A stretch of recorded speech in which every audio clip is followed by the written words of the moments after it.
inflation. So, to sum up, the localists say that we represent a lot of details in the early sensory areas, and those details correspond to what our subjective experiences are like. The globalists say no.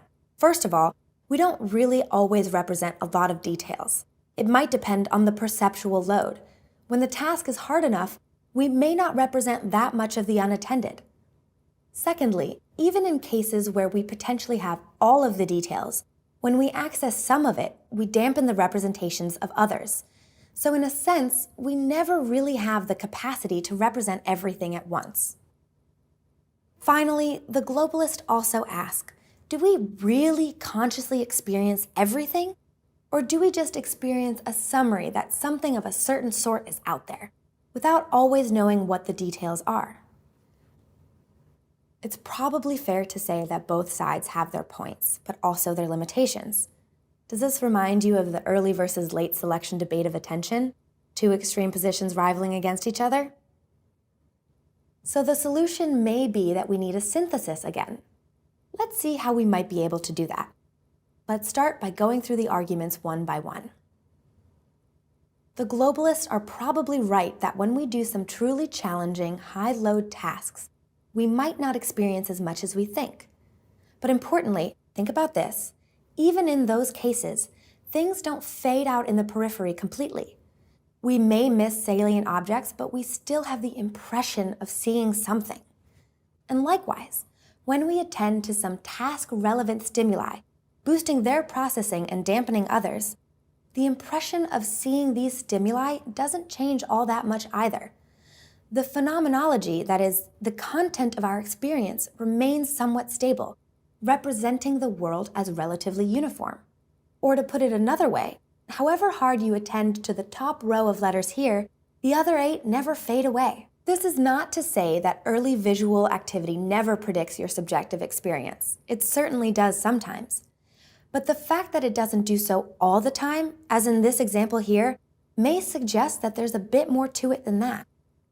All of this seems to suggest that how much we represent in the early visual areas may not entirely correspond to what we really experience.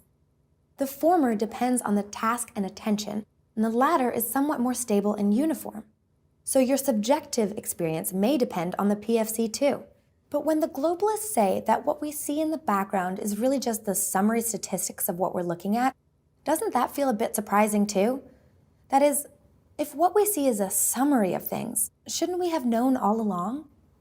Why would we have to be told that that's the case, if that's what our experience is? Shouldn't we have known that ourselves? Does the experience feel like a summary, or something more like a somewhat detailed picture?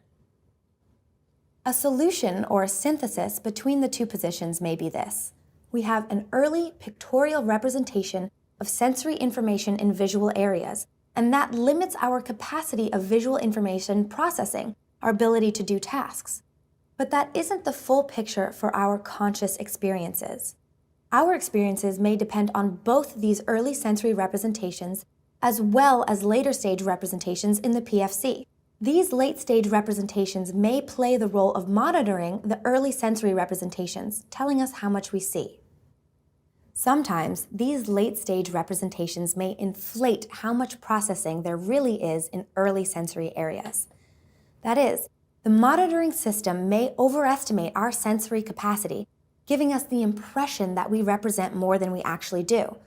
And our conscious experiences may depend on these impressions. Which is to say, when it comes to conscious experiences, our impressions matter. There is a sense that you can't really be wrong about your own experiences. If you have the impression that you have a headache, it won't help much if I tell you that you're wrong about that. Some behavioral studies do support this synthesis, a middle position between the globalists and the localists. When we don't pay attention, our ability to discriminate or detect stimuli is generally limited. But if we ask people whether they subjectively think that they are able to identify the stimuli, they often say yes. Or we can ask them to just detect if there is a target, and they will likely say yes, more often than they should, as if they're overestimating how much they represent in the unattended periphery. Their subjective impression seems to diverge from their ability to represent the information. Let's see how this middle position also fits with the neuroscience data.